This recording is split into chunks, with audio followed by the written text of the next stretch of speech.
Mas antes disso, que é o momento de nós orarmos e apresentarmos diante de Deus, eu queria te convidar a refletir sobre a letra desse louvor. Tem um texto de Isaías que eu acho muito interessante, que ele é repetido ainda por Jesus, que fala assim: esse povo me honra com seus lábios, mas o seu coração está longe de mim. E a letra desse louvor fala justamente isso: Senhor, percebe se há em mim um verdadeiro adorador. Um adorador que não só te honra com os lábios, não só te honra com palavras, mas que te honra verdadeiramente com o coração. Então eu queria te convidar nessa noite, se você conhece a letra desse hino, a estar cantando aqui, mas declarando no seu coração, examinando lá no mais profundo: Senhor, vê se há em mim um verdadeiro adorador. Amém?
Glória a Deus. Procura se colocar em pé, querido, em nome de Jesus. Fechar os nossos olhos e colocar a nossa vida diante do Senhor. Louvado seja o teu nome, Pai. Nós estamos aqui para adorar, bendizer e exaltar o nome daquele que vive e reina para todo sempre. Deus, o Senhor, o nosso Criador. Aquele que conhece a nossa estrutura, sabe que nós somos pó, sabe que nós somos falhos, pecadores, mas ainda assim se importa conosco e a sua fidelidade alcança-nos. Louvado seja o teu nome. Quando você estava se preparando para vir a esse culto, não tenho dúvida que o teu desejo era exaltar o nome do Senhor, era cultuar o Senhor, é cultuar o Senhor. Então, o convite nessa noite é que nós apresentemos o nosso culto de louvor e adoração a esse Deus, entreguemos tudo que somos, tudo que temos, entreguemos todo o nosso coração a Ele, porque Ele é fiel, o nosso Deus é fiel. A palavra do Senhor ainda adverte que nós, ainda que sejamos infiéis, o Senhor, contudo, permanece fiel, porque Ele não pode negar-se a si mesmo. Louvado seja o teu nome, Pai Santo, Pai de misericórdia, Pai de amor. Obrigado por estarmos aqui nesta hora, podendo cultuar a Ti, os irmãos e irmãs que estão aqui no templo, aqueles que estão nos seus lares, no trabalho, Deus, aonde quer que o Teu povo esteja, Senhor. Obrigado pelo privilégio de estarmos na presença do Senhor. Obrigado pela presença do Senhor estar conosco, que nós temos esse encontro maravilhoso contigo nesta hora.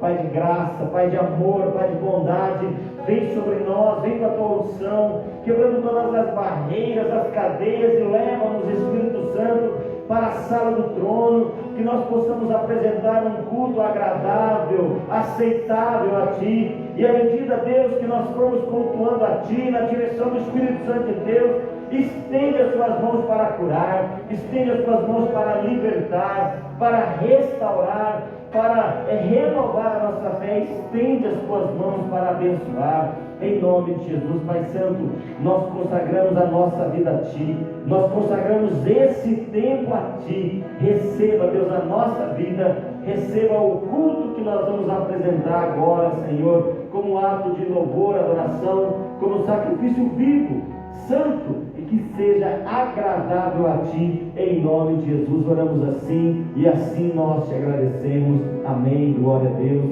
louvado seja o nome do Senhor. Nesse momento de louvor e adoração ao Senhor, né?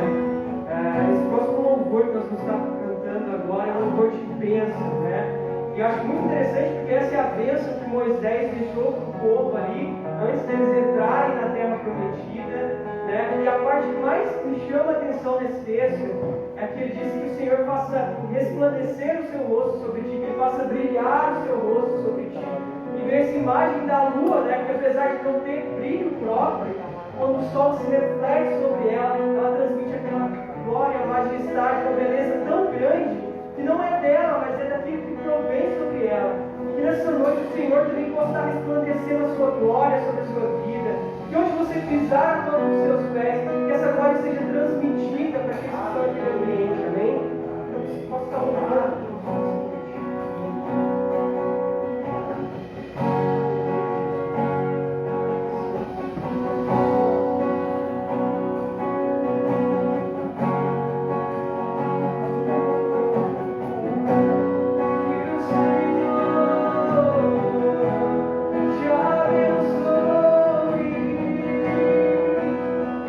Faça brilhar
é o Deus que abre caminhos no meio ao deserto. Esse é o nosso Deus. Esse é quem Ele é. Ele é o Deus soberano, é o Deus forte, Deus presente, Pai da eternidade. Esse é o nosso Deus. Ele está aqui nessa noite, amém?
Thank you.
digno de louvor,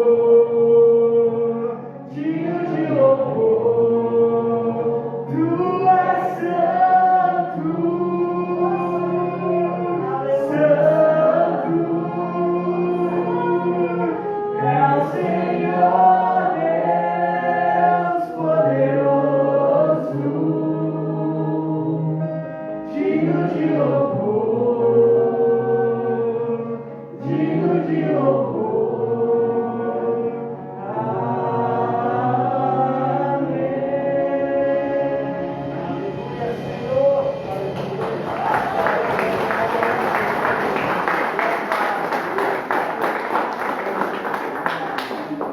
Glória a Deus. Aleluia. Glória a Deus. Glória a Deus. Poder sentar aqui por um momento. Nessa hora nós vamos dizimar e ofertar com alegria, nesse mesmo sentimento, né? Sentimento que o nosso Deus é um Deus de milagre, é um Deus de promessas, é um Deus que caminha conosco em qualquer circunstância, ainda circunstâncias semelhantes a de um deserto, né? Circunstância semelhante ao deserto na questão da diversidade, dos intempéries da vida. Esse Deus é o Deus que caminha conosco em meio a qualquer situação. Bem como Jesus disse, né? Eis que eu estarei convosco todos os dias, até a consumação do século, ou seja, até o fim. E essa ideia de todos os dias é bem abrangente, né? Porque todos os dias, pelo menos eu não vivo todos os dias debaixo da bênção, tranquilidade, refrigério, sabe? Só alegria, só vitórias, né? Agora é só vitória. Ainda não experimentei esse período de vida, não. Não é fácil. Tem batalhas, tem adversidades, mas o que nos alegra o coração, o que nos sustenta é que o Senhor está conosco, né? E que nós estamos com Ele. Louvado seja o nome do Senhor. Quando nós formos ofertar e dizimar aqui, vem com esse sentimento no coração de que nós não ofertamos e dizimamos para receber algo em troca. Nós ofertamos e dizimamos porque já somos abençoados. Esse entendimento é bem peculiar do metodismo. Somos abençoados, nós não pagamos nada a Deus. Aliás, o que daremos ao Senhor por todos os seus benefícios, diz a palavra, a própria palavra de Deus diz, o que a gente pode dar ao Senhor por tudo aquilo que Ele tem feito em nossas vidas? Sei lá, ainda, como o apóstolo Paulo diz, ainda que eu queimasse o meu corpo, desse o meu corpo para ser queimado, ainda assim não seria suficiente pelo que o Senhor tem feito por nós. Que Deus possa nos inspirar nesse sentido de termos, recebermos, então devolvermos através do dízimo da oferta, consagrando assim as nossas finanças, consagrando assim a nossa fonte de renda. Quando a gente pensa em um culto de prosperidade, eu já pensei isso, né? Botar um slogan ali na porta, ou na grade nossa ali da igreja, dizer assim, ó, culto poderoso da prosperidade, no próximo domingo e tal, e anunciar. Aí chegar aqui, ministrar Deuteronômio 28. Né? Se atentamente ouvires a voz do Senhor teu Deus, fizer tudo conforme eu vos mando, então estas bênçãos virão sobre ti e te alcançarão. Prosperidade no ato de obediência. Obedecemos a Deus, o Senhor honra aquilo que está nas nossas mãos, e a gente aí vai sendo abençoado, sustentado, suprido e provido nas nossas necessidades, né? E assim, quanto mais a gente vai ofertando e dizimando, quanto mais a gente vai se desprendendo de tudo aquilo que é humano, material, e rendendo tudo ao Senhor, tanto mais o Senhor vai nos abençoando, nos prosperando, em nome de Jesus. Que assim seja, tá, querido? Isso é algo que norteia as minhas atitudes em relação a dízimo e oferta, desde sempre. Não é que eu sou pastor, desde sempre.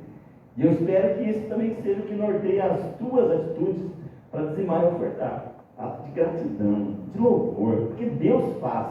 Porque Deus é o Deus que provê, que sustenta, que supre, que nutre, como diz a palavra. Ele é o nosso Jeová Jiré, Deus provedor. E fazendo assim, agindo dessa forma, a gente sempre pode retribuir, a gente pode honrá-lo com as nossas ofertas, nossos dízimos. Né? Eu quero te convidar a se colocar em pé, para a gente orar, e a gente vai ter liberdade de cantar. Né? e ofertar e dizimar em nome de Jesus. Traga no teu coração a tua fonte de renda, querido, em nome de Jesus, a tua fonte de renda. É Deus vai te abençoar ali. Deus vai te abençoar através do trabalho das suas mãos, das nossas mãos, né? Através daquilo que é a nossa fonte de renda. Vamos orar, vamos abençoar em nome de Jesus. Senhor, eu quero colocar a fonte de renda dos teus filhos e filhas, tanto estes irmãos e irmãs que estão aqui no templo, quanto estes que estão nos seus lares e que têm sustentado esta casa de oração através dos seus dízimos e ofertas.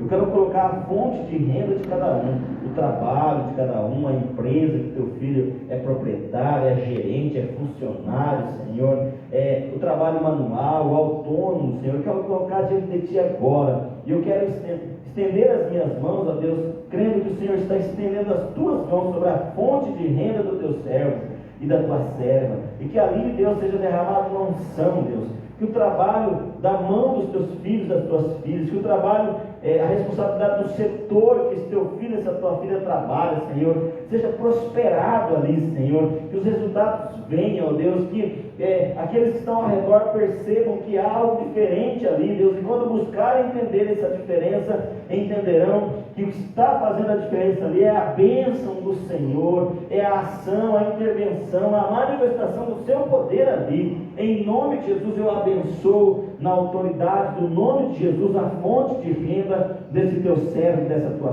serva. Eu abençoo também, Deus, os valores que estão sendo depositados aqui no altar hoje, mas também ao longo de todos os dias, meses, semanas, ó Pai. Eu abençoo esses valores, ó Deus, que venham a ser multiplicados, que a igreja sua seja sustentada, o avanço missionário seja alcançado, e acima de tudo, Deus, o Senhor venha a multiplicar na vida de cada um de nós, de nossas famílias, suprindo todas as nossas necessidades. E porventura, Deus, aqueles irmãos e irmãs que estão passando por dificuldade financeira, que não estão conseguindo, Deus, ofertar e dizimar, que o Senhor venha inspirar o coração, que o Senhor venha abrir portas de emprego, que o Senhor venha, Pai amado, fazer milagres na vida desse teu servo, dessa tua serva, para que todos nós, unanimamente, possamos usufruir dos benefícios que a tua palavra nos garante quando nós somos fiéis, obedientes aos mandamentos de dizimar e ofertar na casa do Senhor. Assim nós oramos, assim nós te agradecemos no nome de Jesus. Amém. Glória a Deus. Nós vamos louvar e você fica à vontade para ver, ofertar e dizimar. Se você faz isso, dizime e oferta com transferência bancária, com depósito, se tiver alguma dúvida, isso eu falo especificamente para quem está nos assistindo, pode entrar em contato comigo, tá bom, queridos? Em nome de Jesus. Vamos lá?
Glória a Deus. Você pode sentar com vontade em nome de Jesus. Aliás, na igreja não precisa ficar com vontade. Pode bater palma. Né, Isaac? Eu escutei esse dando risada, né? Pode bater palma, pode ficar feliz. Pode se alegrar. Em nome de Jesus. Está na casa do Pai. O teu Pai. Amém, né? Quero cumprimentar aos nossos internautas que estão acompanhando aqui. E Deus abençoe a todos vocês, tá, queridos, que nos acompanham aí em casa.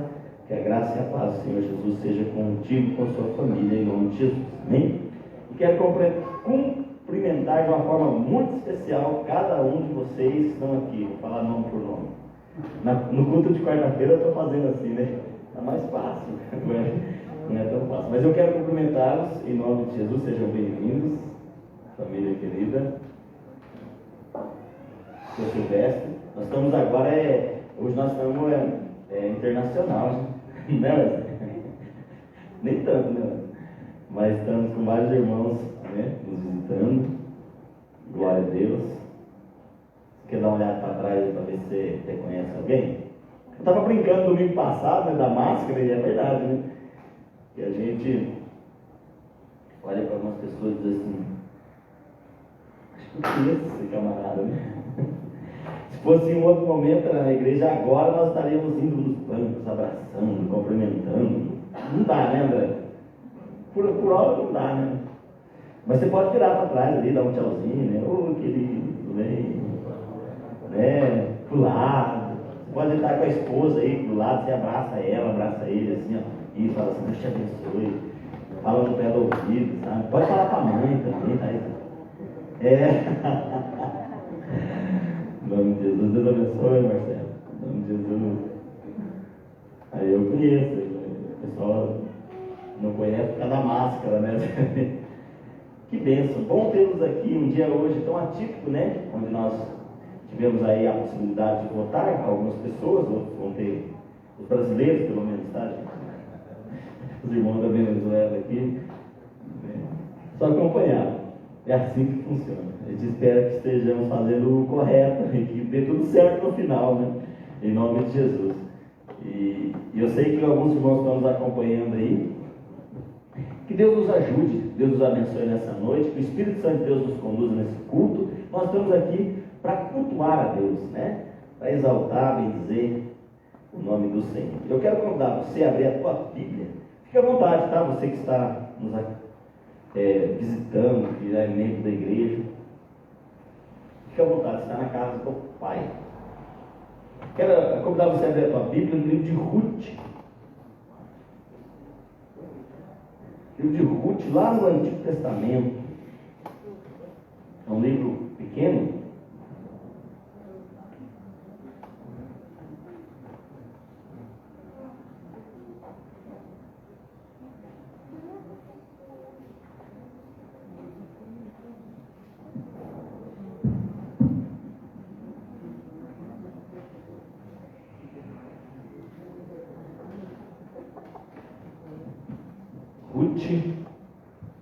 Nós vamos ler vários versículos, então abre no 1, né? Capítulo 1.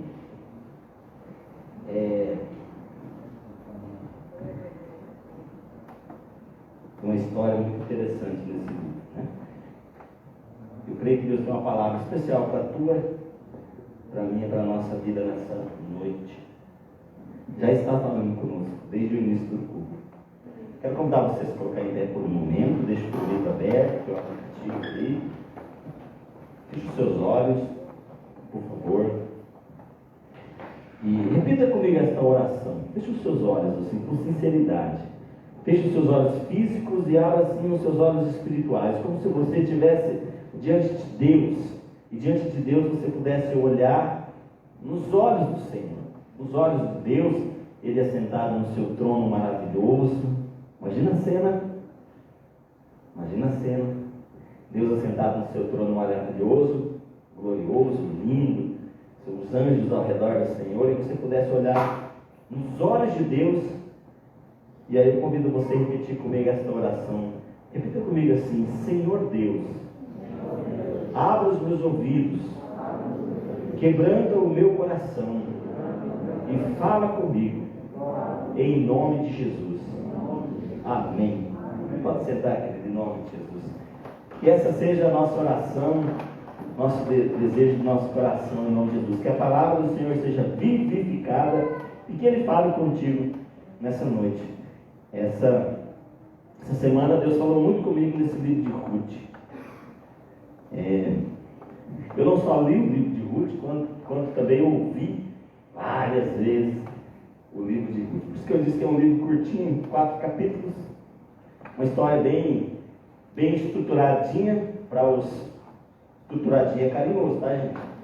Não é que estou diminuindo. Quando alguém olha para mim e diz assim, uma benção de Deus, pastor, eu sei que é carinhoso.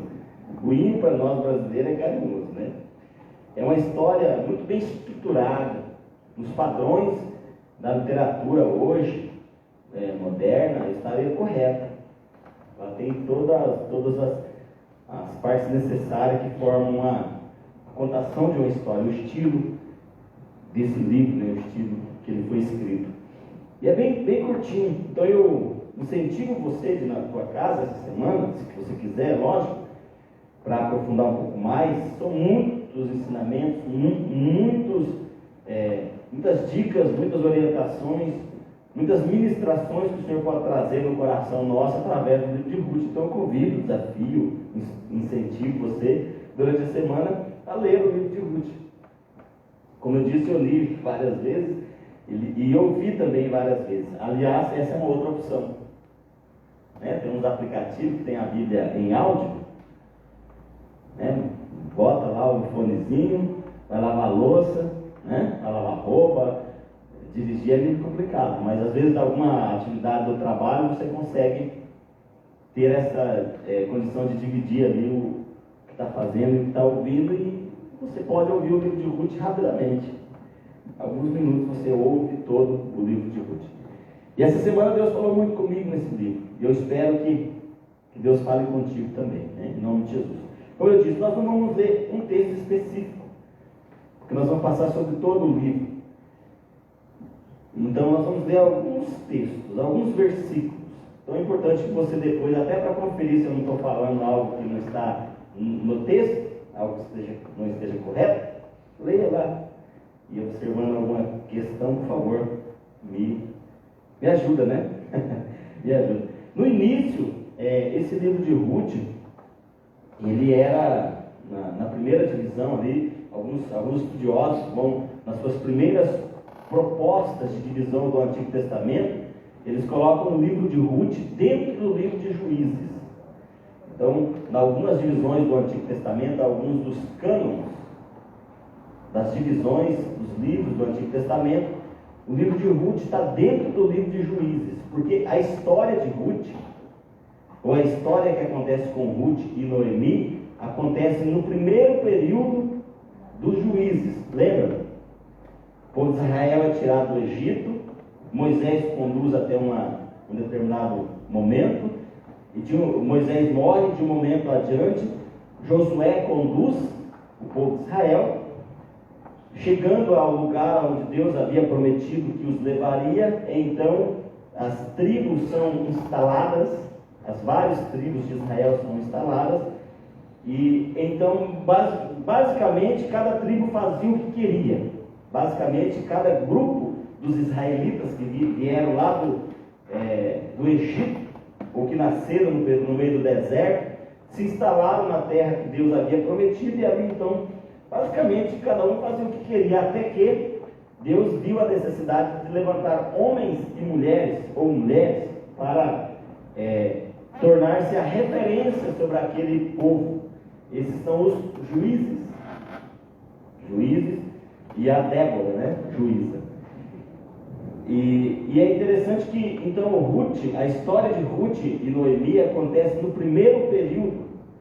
O tempo dos juízes durou mais ou menos uns 400 anos. Não dá para especificar, datar, difícil datar um acontecimento de 4.000 anos atrás, né?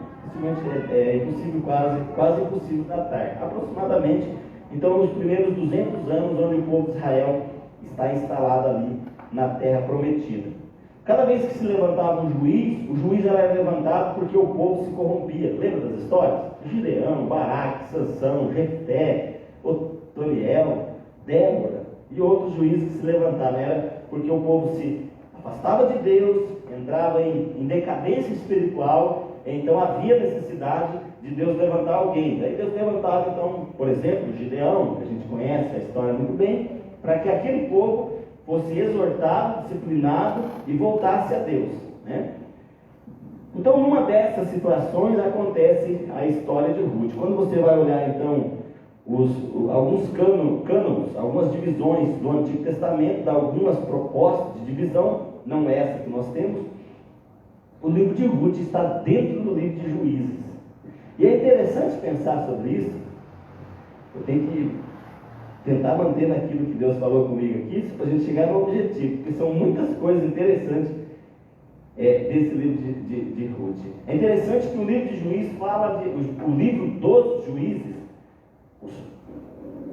os movimentos dos juízes, onde o povo cai em pecado, Deus levanta um homem ou uma mulher, no caso de Débora, e restaura o povo. Então você vê eventos de guerra, eventos de batalhas, e o de Ruth não.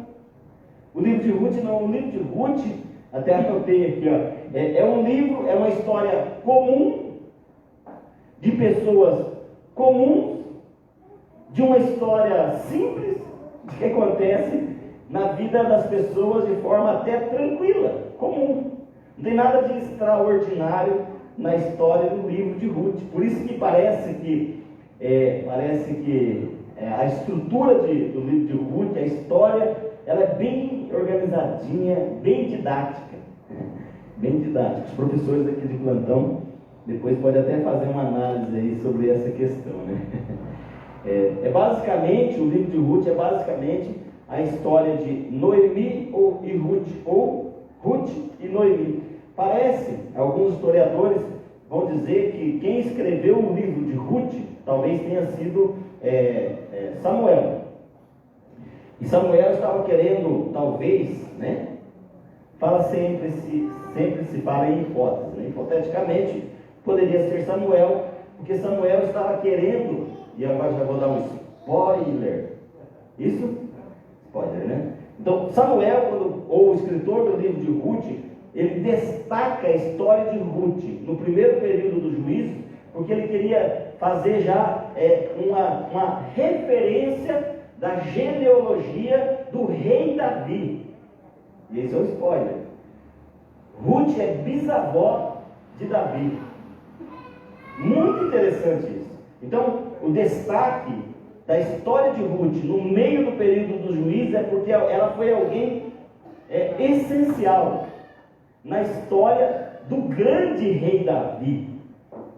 E a gente vai ver por que é importante destacar isso, porque os escritores destacam isso, né? Vamos então dar uma olhada aqui na história, né? Os personagens principais do livro de Ruth é Noemi, na verdade, vamos pegar ele na ordem aqui, é o Elimeleque, que é o marido de Noemi, a Noemi, que é a sogra de Ruth, né? Elimeleque e Noemi tiveram 2 filhos, chamados Malom e Quilion. Os 2 filhos casaram-se, as esposas deles uma chamava Ruth e a outra chamava Orfa. Na segunda metade do livro de Ruth aparece um homem chamado Boaz, que também é um personagem importantíssimo deste livro. E um personagem que se destaca durante todo o livro é Deus, né? Amém, né? Amém, que Deus se destaca em todo esse livro. Olha ali no capítulo 1, verso 1, o que diz. Nós vamos ler alguns versículos, tá, gente? Capítulo 1, versículo 1. Nos dias em que julgavam os juízes, houve fome na terra, e um homem de Belém de Judá saiu a habitar na terra de Moabe, com sua mulher e seus 2 filhos. Este homem se chamava Elimeleque, e sua mulher Noemi. Os seus filhos se chamavam Malom e Quilion. efrateus de Belém de Judá e vieram à terra de Moabe e ficaram ali. Então, nos versos 1 a gente já encontra algo fantástico. A gente poderia parar aqui e já, esmiuçar e aprofundar, não vamos ter tempo para tudo isso, mas é interessante que o Elimeleque e a Noemi, eles eram de Efrata, uma região, um povoado de Belém. Lembra quando o profeta Miqueias profetiza sobre Belém? Ele diz assim: Belém, Efrata, de ti me sairá o Salvador. De lá, de Belém, saiu quem? Jesus de Nazaré.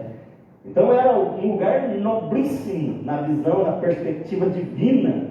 E esse homem chamado Elimeleque, um israelita, um do povo judeu, diante de uma circunstância, o texto diz que houve fome. E esse homem, então, Elimeleque, sai da terra. Belém, uma tradução do nome Belém é casa do pão. Ele sai da casa do pão e ele vai para a região de Moabe, região dos inimigos, região do povo que não era povo de Deus, E ele leva a sua esposa, e ele leva seus filhos. A gente poderia parar aqui já e começar a pensar sobre o que as pressões da vida fazem na nossa vida. E o tema da minha mensagem nessa noite é exatamente isso: a importância das nossas decisões. Aqui a gente já poderia começar a pensar sobre a decisão desse homem chamado Elimeleque. Os outros judeus também estavam passando dificuldade ali. E se a gente for olhar no decorrer do texto, a gente vai perceber que o Elimeleque, ele não era alguém que não tinha terras. Ele não era alguém que não tinha condição de reverter a situação, de mudar a situação.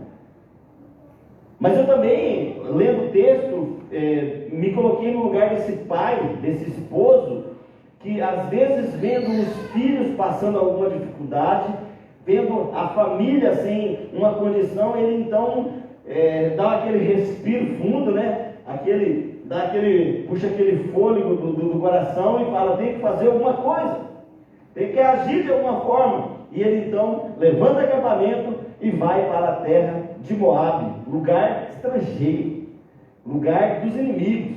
E ele vai para aquele lugar. Só que essa decisão de Elimeleque, levando toda a sua família para aquele lugar, não foi uma boa decisão. Decisões. Hoje, a palavra que eu quero que fique no seu coração, ecoando na sua mente. Lembra quando nós oramos? Abra os meus ouvidos, quebrando o meu coração. A palavra que eu quero que fique ecoando, vá no teu coração, volte no teu ouvido, que você fique ruminando. Esse termo meu pastor usava, da vaca que fica mastigando o dia inteiro. Você olha para a vaca assim, porque ela está mastigando o capim que ela comeu mais cedo, ela está ruminando aquele capim. Então a palavra que eu quero que fique ecoando no teu coração é decisão, decisão, decisão. A decisão de Elimeleque, por mais que a gente entenda a decisão dele, pela pressão do que ele estava vivendo, não foi uma decisão acertada. Não foi uma decisão acertada. E eu vou dizer por quê. Porque há algo que nós podemos chegar aqui no nosso objetivo. Já vou dando spoiler, uma decisão acertada é aquela que te leva para perto de Deus. Guarda isso no teu coração. Decisão acertada, decisão correta é aquela que te leva para perto de Deus, e não a que te afasta de Deus. A decisão de Elimeleque era sair da onde Deus os tinha colocado, era sair de debaixo dessa bênção de Deus, e que a bênção se manifeste sobre a tua vida, gerações, os teus filhos. Então a ideia de Elimeleque era sair da onde Deus os tinha colocado e ir para um lugar onde Deus não os tinha colocado, afastando-se de Deus. E Elimeleque então faz isso, no capítulo 3 diz que ele morre. Olha lá, eles viveram mais ou menos 10 anos naquele lugar, e o Elimeleque morreu naquele lugar. É lógico que ele não foi lá para morrer. Por isso que, quando eu disse no início, a história de Ruth é uma história de pessoas comuns, histórias comuns que acontecem na vida. Morrer, todo mundo vai morrer. Nunca se espera, como o Elimeleque aqui, que uma decisão levasse ele a um lugar de morte. Jamais. Mas ele morreu naquele lugar. E a sua esposa, de repente, se viu com os seus 2 filhos, viúva e sem condições de sustentar a sua família, né? Sem condições de sustentar a sua família naquele lugar. Se hoje já não é fácil para uma viúva, se hoje já não é fácil para alguém com 2 filhos, né? Louvado seja Deus pela vida da minha mãe, que criou 8 sem o pai, né? Meu pai separou da minha mãe, eu tinha 4 anos de idade. No dia dos pais eu dou parabéns para minha mãe. Feliz dia dos pais, mãe, que a senhora for. Às vezes a gente senta com ela e diz assim: mãe, explica para nós como é que é essa mágica aí, como é que funciona isso que a senhora fez, né? Hoje ela tem 80 anos completinhos, graças a Deus, criou 8 filhos. Não é fácil, imagina, né? Se hoje já não é fácil, imagina naquele tempo, numa nação totalmente preconceituosa quanto a alguém que fosse viúva, quanto à mulher, em relação à mulher. Imagina uma mulher ainda viúva. Quando Jesus toca lá nos evangelhos, quando Jesus restaura o filho da viúva de Naim, e eles chegam na cidade chamada Naim, o cortejo está indo para o cemitério, todo mundo chorando, ele para, vê o menino morto ali, e ele restaura a vida do filho da viúva da cidade de Naim. Ele não estava restaurando só a vida daquele menino, ele estava abençoando muito mais a vida daquela mulher, daquela viúva. Porque ela sendo viúva, mesmo que ela tivesse terras, e era o caso aqui de Noemi tinha terras lá na cidade de Belém, na região de Efrata, lá. Ela tinha terra, mas ela não poderia vender a terra, ela não poderia cultivar a terra, porque a cultura, a lei judaica daquele momento não a permitia. Ela não podia vender, ela ia passar fome, porque ela não tinha o direito. Já pensou um negócio desse? Depois, a restauração da vida de Ruth passa por isso também, né? Vamos lá, ainda no capítulo 1, versículo 4, diz que ali o Elimeleque morre, no capítulo 3, no versículo 4, perdão, capítulo 1, verso 4, diz que os 2 filhos deles casaram com 2 mulheres de Moabe, 2 estrangeiras, né? O Malom casa com o Ruth e o Quilion casa com Orfa. Só esse fato deles casarem com 2 mulheres estrangeiras que não eram pertencentes ao povo de Israel já era detestável. Onde já se viu? Tanto que quando Ruth chega na cidade de Efrata, lá na cidade de Belém, o povo fica alvoroçado. Quem é essa que está chegando? Ela é moabita, ela é dos inimigos, ela não é povo de Deus, né? Então, alguns historiadores vão dizer assim: Ruth vem e quebra todos os paradigmas e reafirma: para Deus não há acepção de pessoas. E Ruth vai lá na genealogia do rei Davi, a bisavó de Davi, e Jesus nasce da linhagem de Davi, para provar que para Deus não há filho preferido, né? Às vezes a gente acha que Deus prefere mais o pastor porque ele usa gravata, né? Não é não, querido. Ou prefere mais aquele irmãozinho, aquela irmãzinha que anda tudo linhadinho e bonitinho. Deus não prefere, Deus não tem filho preferido. E aqui os filhos de Elimeleque casam com 2 mulheres lá, cada um com a sua esposa, lógico, na cidade de Moabe. E o texto continua.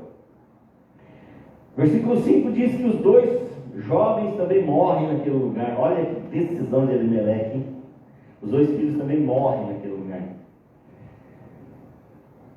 Malom e Quilion também, vivendo ali mais ou menos 10 anos naquele lugar, morrem.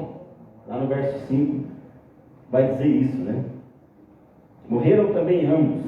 E agora estava lá Noemi com as suas 2 noras.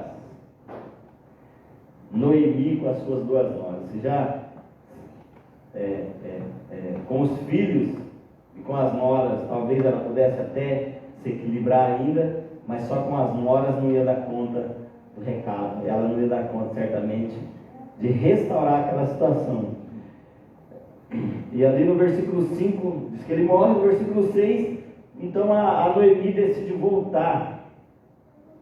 Noemi decide. Noemi decide. Decisões, novamente. Decisões. Noemi decidiu voltar da onde ela não deveria ter saído, da onde a família não deveria ter saído, mas saiu. Você viu aquela história de que não dá para chorar o leite derramado? Tem algumas situações que a gente tem que levar isso ao pé da letra, a risca. Não dá para chorar o que passou, né? Não dá para voltar lá atrás. O computador tem um tal de restaurando o sistema, né? Você entra lá no computador, tem algum problema, daí você fala, quero restaurar o sistema no dia tal. Não dá, querido, para a nossa vida não dá, né? Se eu pudesse voltar atrás em algum momento lá e refazer o caminho, restaurar lá, eu até poderia, mas não dá. Talvez Noemi aqui pensasse, que dia foi aquele que o meu marido, Elimeleque, decidiu vir para cá. Poderia ter ficado lá passando fome, mas pelo menos estaríamos vivos, juntos, né? Mas não dá para voltar atrás, refazer o caminho não dá, apagar aquele período da vida não dá. Acho que a gente precisa aprender com eles, né? Tem uma pregação que eu fiz outro dia, acho que já ministrei aqui, não me lembro, e eu dizia bem isso, né? Assim diz o Senhor, aprenda com os erros dos outros. E aí eu estava olhando para a Bíblia, um monte de erro na Bíblia, e Deus ensinando a gente a olhar para os erros e dizer assim, não faça desse jeito que vai dar errado. E também eu entendo que a gente pode aprender com os nossos próprios erros. Aliás, uma pessoa que aprende com os seus próprios erros é inteligente, não faz de novo, né? É a tal da experiência, ele experimenta, né? Não é só um ensinamento, um conselho, é um experimento, ele viveu aquilo. E de uma palavra muito simples, eu digo assim, ardeu no lombo, né? Doeu nas costas, ele sentiu, fez um negócio errado, levou um prejuízo, não vai fazer de novo, não é possível que não vai aprender, né? E aqui Noemi decide voltar. Algum problema em voltar? Não, querido. Algum problema em recalcular a rota, refazer o caminho? Algum problema em dar um passo atrás em alguma situação da vida? Não, querido, nenhum problema. Aliás, quem abaixa a cabeça e sai batendo a cabeça em alguma direção da vida, sem reajustar, sem rever, sem analisar, esse se chama obstinado. É igual um touro bravo, baixa a cabeça e sai batendo na cerca. Não precisa.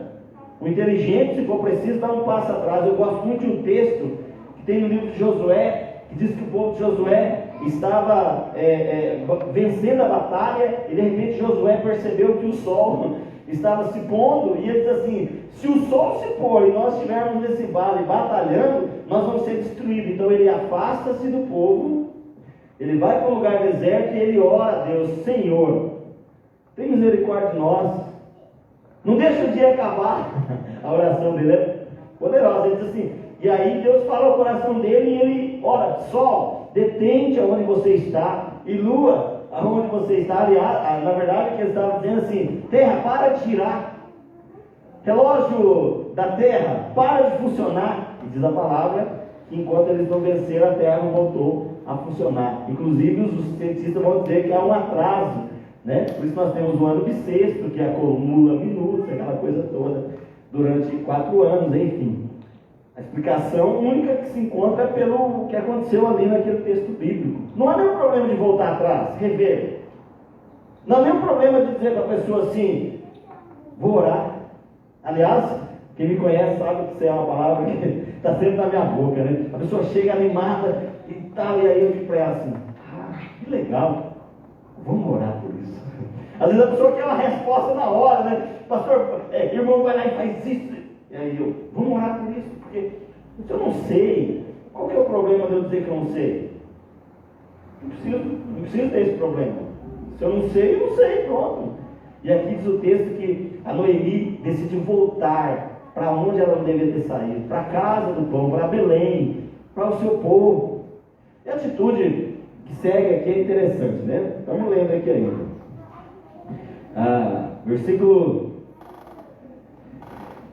Versículo 34 do capítulo 1. 34? Não, né? 34. Eu fui longe lá.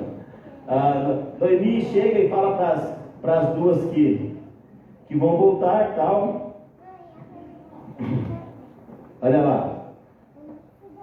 onde eu notei aqui. Então chamaram tal, órfã, ela chama a órfã, diz para ela, no verso 14, não 34, 14. E aí, Noemi então diz para as noras, vou voltar para Belém, vou voltar para o meu povo, vou buscar a restauração, buscar resolver a situação, só que é melhor que vocês fiquem aqui em Moabe, vocês são moabitas, sigam suas vidas, casem de novo. Ela diz isso exatamente, refaçam as suas vidas. Vocês não têm ninguém lá. E aí no verso 14 diz que Orfa, uma das noras, decide ficar. Eu vou ficar. No verso 14 ela diz assim: então de novo choraram em voz alta. Orfa, com um beijo, se despediu de sua sogra, porém Ruth se apegou a ela. Então aqui é outro momento de decisão. Orfa decide ficar na terra dela. Qual o problema disso? Nenhum. A questão da decisão, amado, é o que nos inspira a decidir. Por que nós decidimos daquela forma? Se a gente fosse conversar com Orfa hoje e perguntássemos para ela: Orfa, por que você decidiu não ir com Noemi? Porque ela era sua sogra, ela era uma pessoa que aspirava, necessitava de cuidados, e você preferiu ficar ali. Aí talvez ela dissesse: mas eu sou muito nova, e eu queria refazer a minha vida. E a Ruth já foi com ela, ia dar conta de cuidar dela. Nós não íamos reprovar a atitude de Orfa de jeito nenhum, ela está certa, né? Vai fazer a vida dela. Porém, a Ruth se apega à sua sogra e diz assim: olha, eu vou contigo, né? Nos versículos 16 em diante, olha o que Ruth diz para a sua sogra, e a Noemi começa a insistir: fique aqui. No verso 16, olha lá: disse, porém, Ruth: não me instes para que te deixe e me obrigue a não seguir-te, porque aonde quer que fores, irei eu, e onde quer que pousares, ali pousarei eu. O teu povo é o meu povo, o teu Deus é o meu Deus. Onde quer que morreres, morrerei eu e serei sepultada. Faça-me o Senhor o que bem lhe aprouver, se outra coisa que não seja a morte me separar de ti. Verso 18: vendo, pois, Noemi que de todo estava resolvido a acompanhá-la, deixou-a de insistir com ela. A decisão de Ruth foi muito interessante. Ela decide com o seu coração. O texto aqui não diz como era o relacionamento entre as duas concunhadas. Vamos profetizar que tenha sido um bom relacionamento, né? Porque elas sentem ali a situação. Não diz como era o relacionamento da Orfa e a Noemi, a nora e sogra. Diz como era o relacionamento da Ruth e da Noemi. Era um relacionamento de alma, de coração. No verso 14 diz que Ruth se apegou à sua sogra, e a sua sogra insiste: Ruth, fica aqui, minha filha. Em alguns momentos ela chama a Ruth de filha: fica aqui, reconstrua a tua vida, aqui você tem parentes, você tem a sua família, por que você vai atrás de mim? Acaso você ainda acha que eu possa ter filhos? E mesmo que eu casasse hoje à noite, tivesse um filho hoje à noite, você não seria capaz de esperar que esse filho crescesse para se casar com ele e refazer a sua vida emocional, conjugal, enfim. Mas Ruth não estava interessada nisso. Se você vai escorrer no livro, o texto em nenhum momento mostra a preocupação de Ruth em casar. Aliás, abro um parênteses aqui: sabe qual que é o melhor momento de você casar, querido? Né, para os solteiros? É o momento que você não precisa casar. É o momento que você não precisa casar. Estou tranquilo, estou bem, estou bem, estou tão tranquilo. Aí a outra pessoa chega do teu lado e acrescenta na tua vida. A minha mãe usa um termo bem na característica dela. Ela diz assim: porque a pessoa tem que puxar o outro para frente. Parece algo desnecessário de dizer, mas é fato. Num relacionamento conjugal, o cônjuge tem que puxar o outro para frente. Aliás, amanhã tem encontro de casais às 19h30 na Igreja Metodista de Blumenau, online. Eu e a Josimara estaremos ministrando, né? E uma das coisas que a gente sempre fala do casal é isso. Casal, né André? O André e a Renata compartilhavam com os casais há pouco tempo aí. O casal tem que promover o outro, né? A esposa tem que promover o esposo, não denegrir, não humilhar, mas levantar, fortalecer. Tem que agregar, tem que somar, senão tem problema. Ruth não estava interessada em casar. Noemi diz assim: não vou ter filho, se eu tiver hoje à noite e ele nascer, não vai dar tempo, você vai ser uma velhinha. E ela diz: não me interessa, eu não estou preocupado com isso, não estou preocupado com isso. Meu negócio é contigo, minha sogra. Meu negócio é com o teu Deus. E aí mora uma chave da leitura desse texto, né? Muito interessante. Aí elas voltam lá para a cidade de Belém, né? Região de Efrata. No capítulo 2, versículos 4 e 6, acontece algo muito interessante com a Ruth. A Ruth chega ali na cidade de Belém, naquela região, junto com a sua sogra Noemi, todo mundo fica espantado com elas, e a Ruth decide ir aos campos catar espigas de cevada, para não passarem fome. Ruth assume uma posição protagonista ali na sua casa, junto com a Noemi, né? Vou buscar alimento. Decide buscar alimento. E ela vai. Diz o texto que ela vai em várias localidades, talvez algumas fazendas, alguns sítios ali, enfim. E ela entra num lugar, na propriedade de um homem chamado Boaz. E lá nessa propriedade do homem chamado Boaz, ela começa a catar as espigas atrás das pessoas que iam colhendo.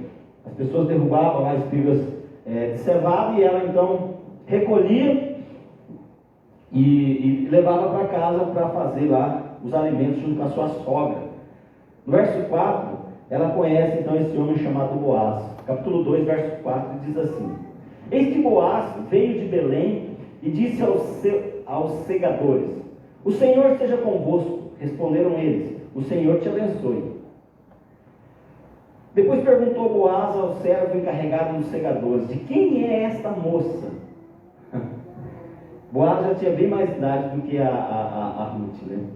Respondeu-lhe, verso 6, respondeu-lhe o servo: esta é a moça moabita que veio com Noemi da terra de Moabe. Disse-me ela, o segador aqui, o responsável pelos que estavam colhendo ali o trigo, a cevada, no verso 7, ele diz assim: ela me disse: deixe-me rebuscar espigas e ajuntá-las entre as gavelas após os segadores. Assim ela veio desde pela manhã até agora aqui, menos um pouco que estava na choça. Na verdade, esse versículo, de uma explicação mais simples, é o seguinte: ela está catando espigas desde a manhã, só parou um pouquinho para descansar numa sombra. É esse o enigma aqui desse versículo, né? O empregador diz assim, o responsável dos empregados diz assim: ela está aqui dedicadamente, esforçando-se para juntar o alimento ali, né? E glória a Deus por isso. Aí começa a acontecer algo muito interessante nesse relacionamento Ruth e Boaz. Quando ela chega na casa de Noemi, ela diz para Noemi assim, ela mostra ali o que havia trazido de colheita, de alimento, né? E a Noemi diz assim: onde você foi? Né? Onde você conseguiu tudo isso? E ela diz assim: estava eu trabalhando no sítio de um homem chamado Boaz, e ele chegou e achou graça em mim, e disse para os seus empregados: olha, que não mexem com ela, que ela beba da água que vocês beberem, derrame algumas feixes a mais de trigo aí, para que ela ajunte mais e tenha mais para levar para sua casa. E aí Noemi diz assim: sabe quem é esse Boaz? Esse Boaz é parente de Elimeleque. Ele é parente de Elimeleque, ele pode ser o teu resgatador. E ela não sabia disso. É impressionante essa ação de Deus na vida da Ruth, ali na vida da Noemi. E ela, inocentemente, vai trabalhar, vai fazer o que tem de fazer. Por isso que a história de Ruth é pessoas comuns, uma história comum de pessoas comuns, vivendo a sua vida de forma comum. Ela vai trabalhar, só que está sob a direção de Deus, e ali sob a direção de Deus ela conhece então aquele que poderia ser um resgatador. Sabe o que é isso, querido? O Novo Testamento vai fazer uma comparação de Jesus para nós cristãos e Boaz na vida de Ruth. O resgatador é aquele que poderia, e depois ele faz isso, comprar a terra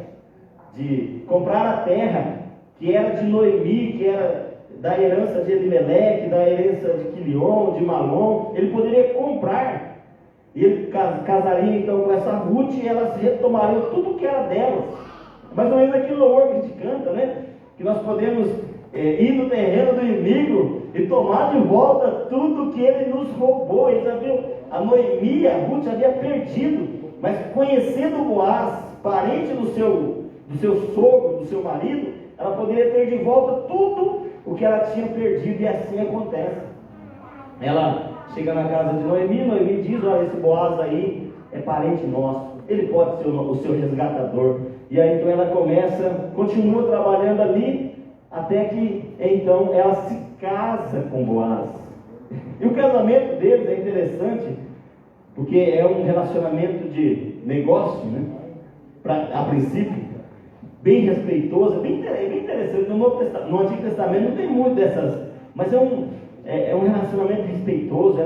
Eles se conhecem, e aí ele diz assim: não, eu não posso casar com você, Ruth, porque tem um outro resgatador, ou seja, tem um parente que é mais próximo do teu sogro do que eu. Então vamos fazer o seguinte: ele leva a Ruth na praça, ele vai com a Ruth, ele junta na praça, chama esse resgatador, chama 10 testemunhas, chama as autoridades, sempre diz assim: Elimeleque precisa ser honrado, tal, e você é a pessoa que pode resgatar. Você quer resgatar os bens de Elimeleque, quer comprar. O direito é teu. Só que se você assumir o direito sobre as terras do Elimeleque, você também tem que casar com Ruth. E aí o resgatador disse: não me interessa casar com Ruth. Talvez já fosse casado, né? Daí tivesse mais uma mulher, não ia ser, né? Brincadeiras à parte, né? E uma já não é fácil, né? Na verdade não é bênção, tá, meu amor? Estou brincando. Mas na verdade, essa que a minha esposa está assistindo ali com os pequenos. E o Boaz então decide, aí a partir dessa palavra, desse primeiro resgatador, ele decide casar com Ruth. E aí ele casa com Ruth. Tudo isso aqui é a introdução da pregação, tá, gente? É muito interessante esse texto, muito interessante mesmo. Lá no versículos 9 e 10 do capítulo 4, veja lá, versículos 9 e 10, estamos terminando já o livro, né? Lá no 9 e 10, capítulo 4, versos 9 e 10. Então Boaz disse aos anciãos e a todo o povo: sois hoje testemunhas de que comprei da mão de Noemi tudo o que pertencia a Elimeleque, Quilion e a Malom. E também tomo por mulher Ruth, a Moabita, que foi esposa de Malom, para suscitar o nome deste sobre a sua herança, para que este não seja exterminado dentre os seus irmãos e da porta da sua cidade. Disto sois hoje testemunhas. Todo o povo que estava à porta e os anciãos disseram: somos testemunhas. O Senhor faça a esta mulher que entra na tua casa, como a Raquel e como Lia, que ambas edificaram a casa de Israel, e tu, Boaz, há de valorosamente em Efrata, e faze-te nome afamado em Belém. Seja a tua casa como a casa de Pérez, que Tamar teve de Judá, pela prole que o Senhor te der desta jovem. Pois bem, e aqui então está praticamente o final do texto, né? Então a Ruth se casa com o Boaz, reavê as propriedades que eram do seu marido, que eram do seu sogro, e restaura a vida da sua sogra, né? Tá bom, tá bom, uma história comum, legal, show de bola. 4 capítulos. Um dia eu lembro quando eu contava a minha história da minha chegada no Ministério Pastoral, e eu contei a história, e a irmã disse assim: nossa, pastor, que legal, parece que estava tudo certinho, né? Aí eu pensei assim: querido, Eu que sei o que eu passei naqueles 4 anos.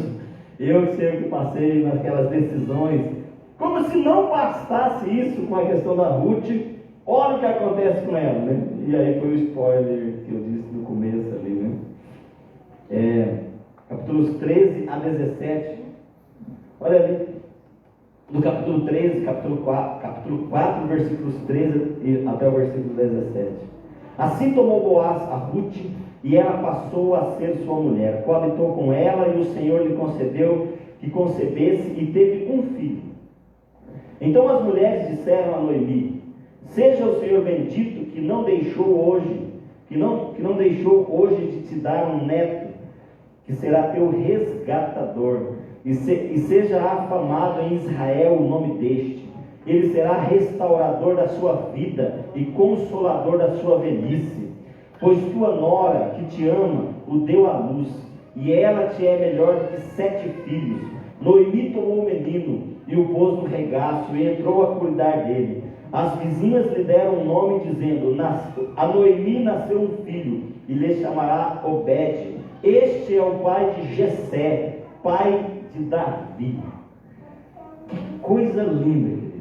Como se não bastasse o que Deus fez na vida de Ruth, restaurando ela e a Noemi, ainda deu algo mais.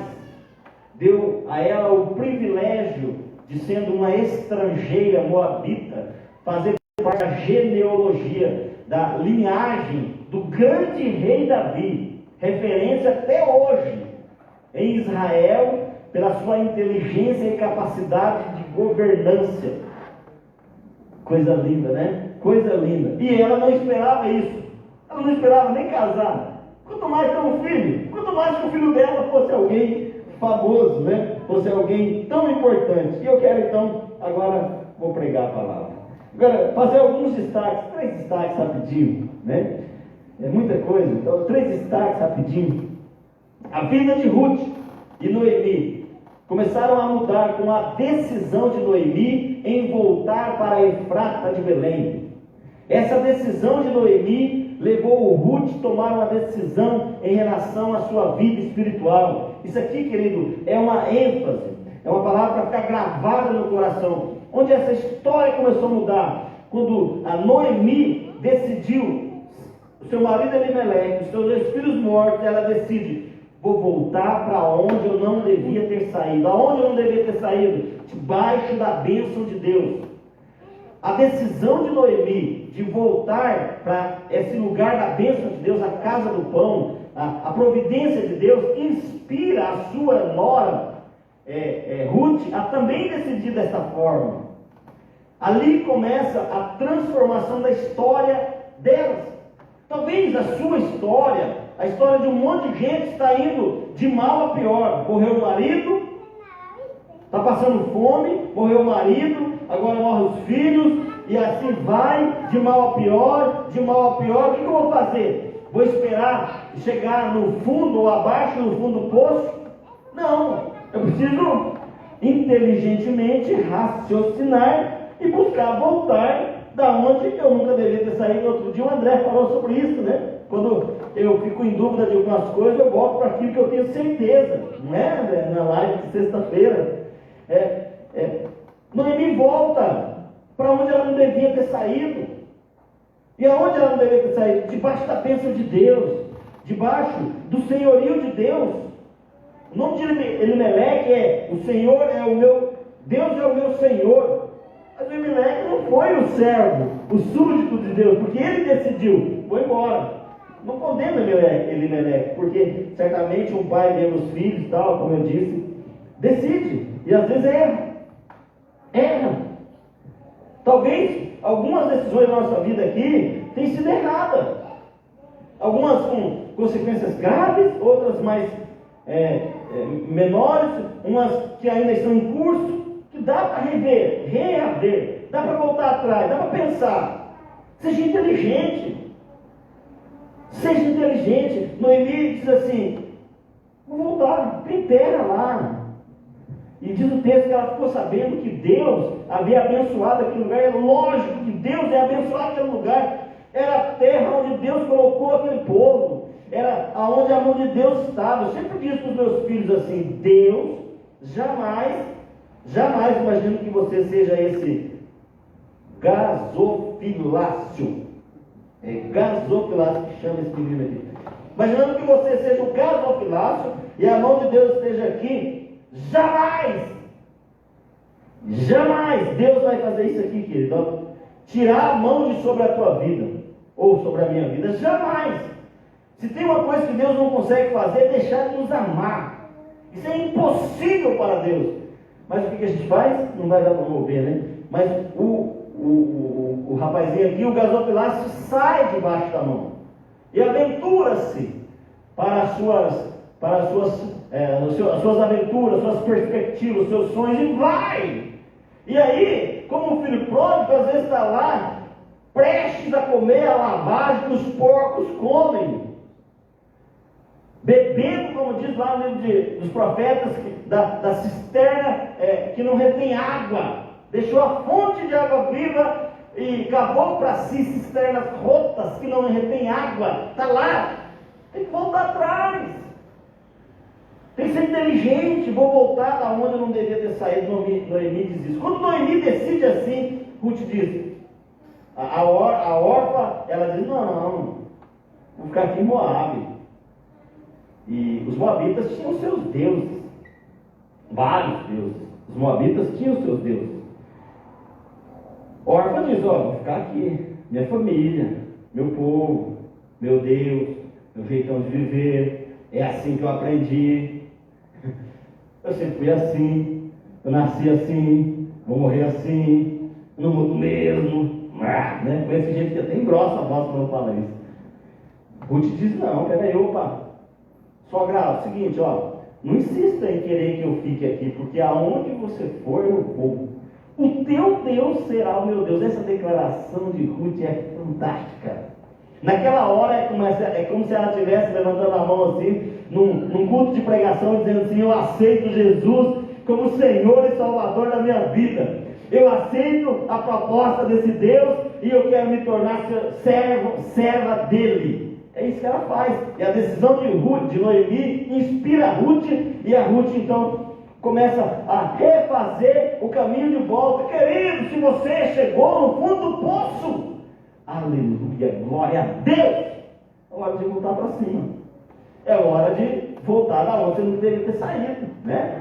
Glória a Deus, glória a Deus. O problema é se você não chega no fundo do poço, continua caindo, ele não tem fundo ainda, ele não chegou. E a decadência que está cada vez maior, né? Misericórdia. Seja inteligente. Aquele que tem ouvidos, ouça o que o Espírito diz, né? Uma outra afirmação. A partir desse momento, Deus começa a inspirar e orientar as decisões de Ruth. A vida de Ruth é restaurada espiritualmente, economicamente e emocionalmente. A partir do momento que Ruth diz assim: eu aceito, o Deus, teu Deus, sogra, como meu Deus. A partir desse momento, Deus começa a inspirar a decisão de Ruth. É interessante, ela decide, quando chega lá, ir para determinados lugares trabalhar, e a inspira para ir para a terra de Boaz. E até o jeito dela agir com Boaz, Deus vai inspirando, orientando, e Deus vai restaurando a vida dela. Em algum momento, Boaz, no momento da conversa que ela tem com Boaz, além de atendê-la, pega lá um monte de cevada, faz um feixe, que tem que ajudar a colocar sobre os ombros dela, de tanto que era. Quando ela chega na casa da Noemi, a Noemi fica maravilhada: temos comida, temos comida, que coisa tremenda. E Deus começa a restaurar a vida emocional de Ruth, e aí surge então a possibilidade dela casar-se. Coisa tremenda, querido. Coloca algo na tua cabeça: quando eu volto para debaixo da mão de Deus, o Espírito Santo de Deus começa a dirigir a minha vida. É por isso que o salmista no Salmo 139 vai dizer assim: não dá, Senhor, para viver em nenhum outro lugar. A questão não é a Venezuela, a questão não é se está no Brasil, ou se está em Goiás, ou se está em Florianópolis, Santa Catarina. A questão não é essa aqui. Ou no Rio de Janeiro, e aqui nós vamos ao Rio de Janeiro, Venezuela, Goiás, né? Goiás, Minas Gerais, olha aí, meu Deus do céu, ele tem mais que Rio Grande do Sul, Rondônia, meu Deus do céu, São Paulo. A questão não é essa, querido, o lugar geográfico, Paraná, né? Rio Grande do Sul, né? A questão não é essa. Aliás, quem é aqui de Florianópolis? Só daqui. Quem é daqui? Só você, Cris. Aqui tem nem o seu, Daniel. Misericórdia, temos duas pessoas aqui. Ô Senhor, que igreja. O João também.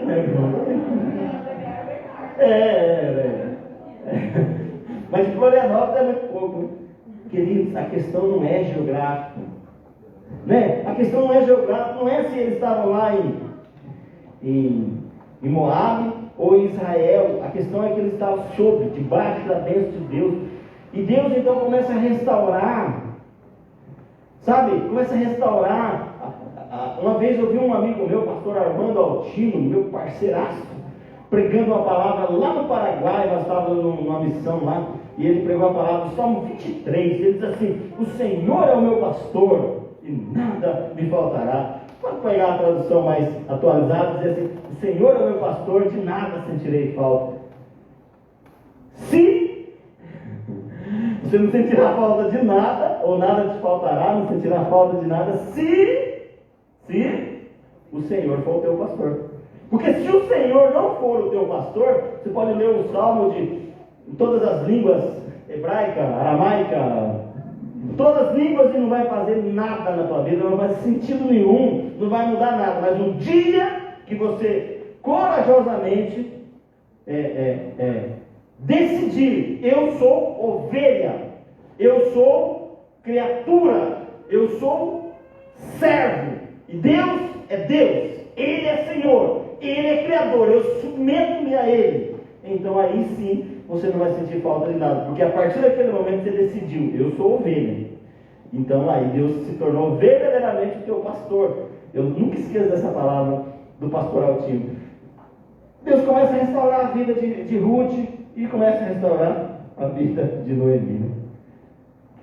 Terceira destaque que eu faço aqui: Deus faz algo mais. Lembra do spoiler? Aí, Deus faz algo mais na vida de Ruth.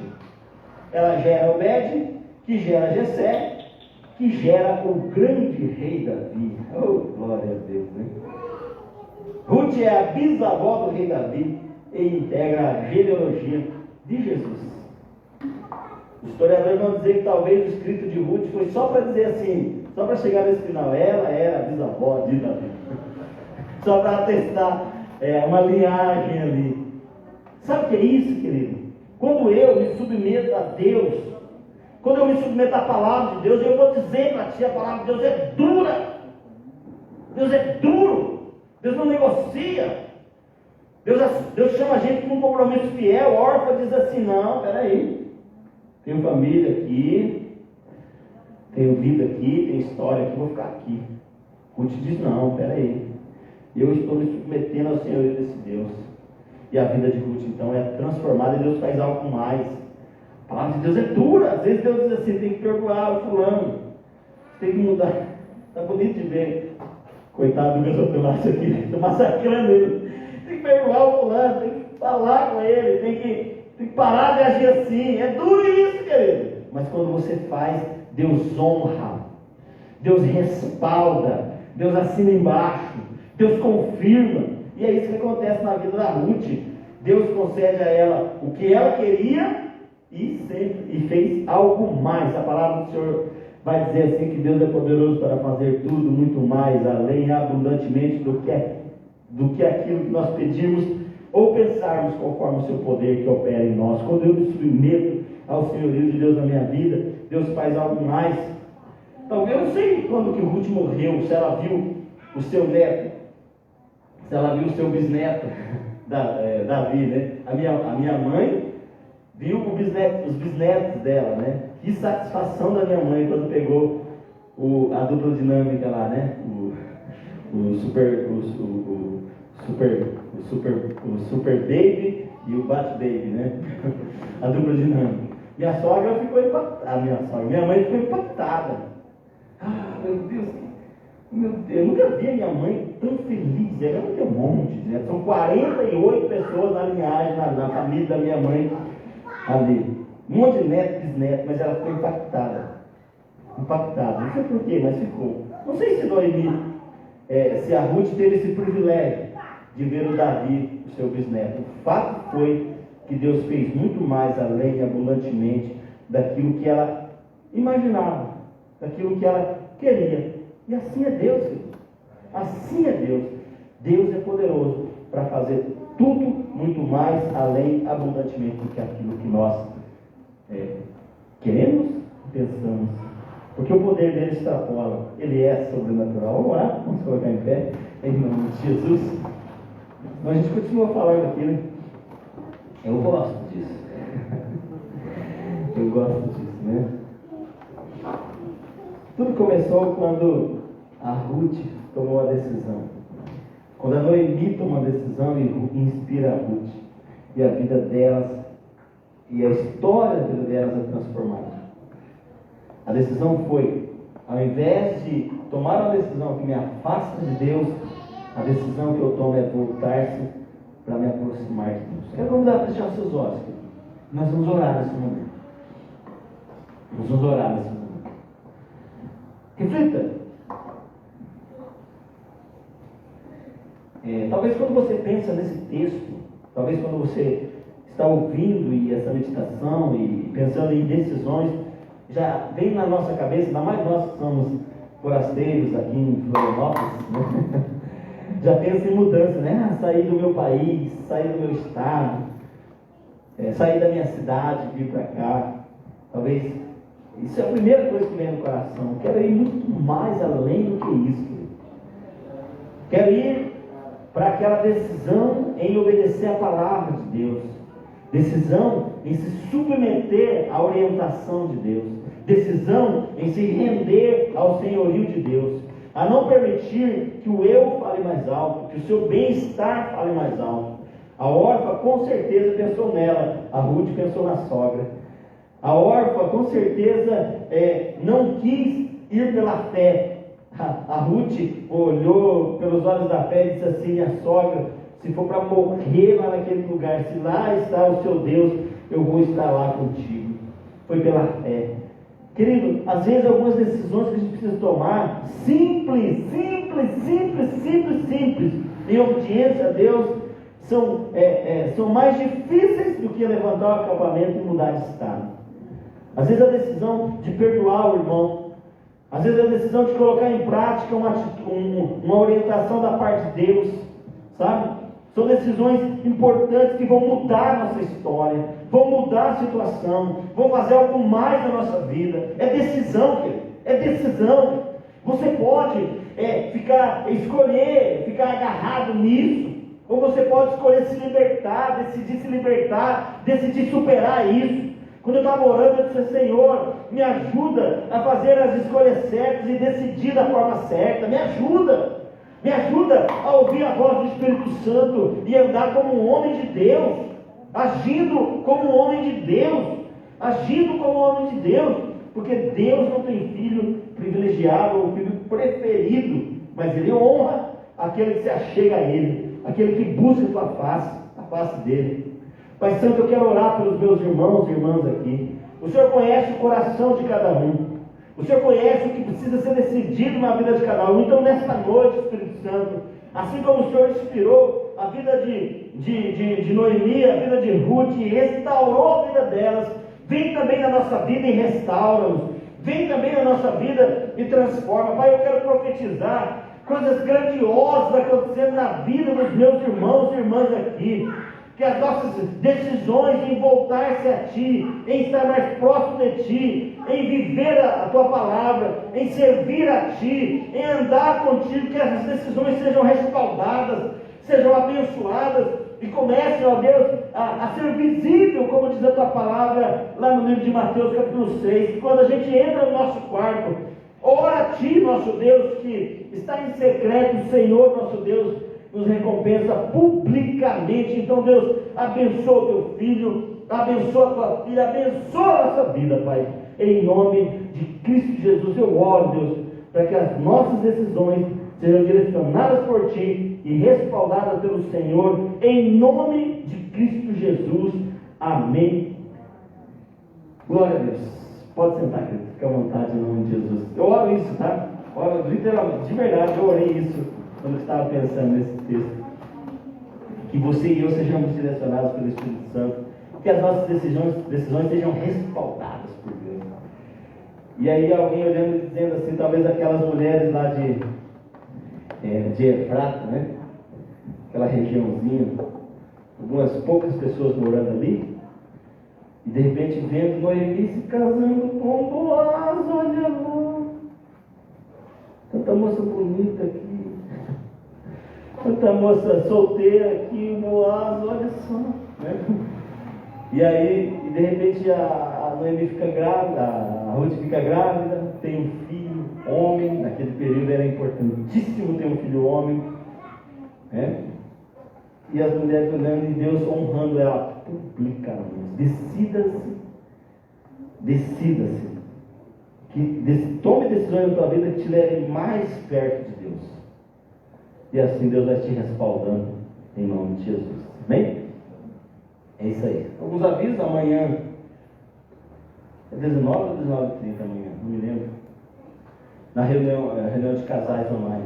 19 horas, eu acho. A reunião de casais online na igreja, pela Igreja Metodista de Blumenau. Eu e a Lucimar estaremos ministrando, você pode participar. Será pelo Zoom. Então entre em contato comigo, a gente te manda o link e você pode participar. Acho que é assim que funciona. A gente manda o link, manda ali. Tá bom? Entra em contato comigo. Segunda, terça, quinta e sexta nós temos a nossa live diária, das 9 às 9h30 da noite. Quarta-feira, nosso culto de oração aqui presencial, com transmissão pelo Facebook. Né? O Fernando mandou aqui que é 19h30. 19h30? Obrigado, Fernando. Tá ligado aí, ó. Então não é 19 horas, é 19h30. Domingo, nosso culto de louvor e adoração aqui, às 19 horas. É isso? Lembrando do nosso aplicativo, se alguém ainda não baixou, baixa lá, interaja, tem uma parte interessante lá que são dos membros. Se você não tiver, não conseguiu entrar ainda naquela parte que tem os aniversários, algum recado, fala comigo que eu te passo a senha, ou com a Andresa, a gente te passa a senha, ok? Acho que é isso, gente. Deus nos ajude, Deus nos abençoe.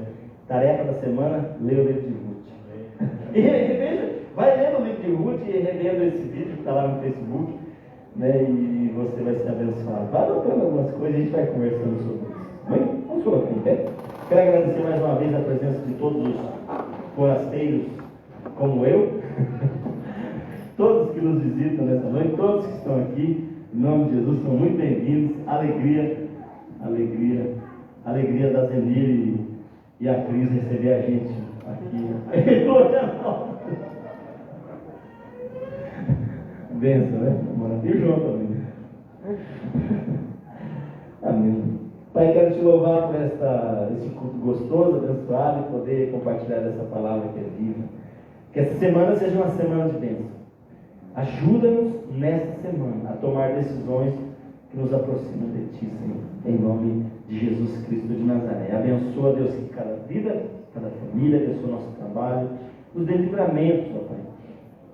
Nos dê provisão, respalda, aprova, atesta, confirma as nossas decisões. Por favor, ó Pai, nós te pedimos em nome de Jesus. Eu oro assim, abençoando aqui cada vida, abençoando cada família, tanto os irmãos e irmãs que estão aqui no templo, quanto aqueles nossos irmãos e irmãs, amigos que estão nos seus lares e que vão também assistir esse vídeo posteriormente em nome de Jesus. Assim oramos, assim te agradecemos. Amém. Receba a bênção de Deus, querido. Estenda suas mãos assim, como se você fosse receber um presente. Receba a bênção do Senhor. E que o amor de Deus, o Pai, a graça de Jesus Cristo, nosso Senhor e Salvador, a comunhão e a consolação do Espírito Santo de Deus seja com cada um de nós, hoje e para todo sempre, em nome de Jesus. Amém. Bom, em paz, Deus te abençoe. Aquele tchauzinho, aquele movimento assim discreto, pouquinho, né?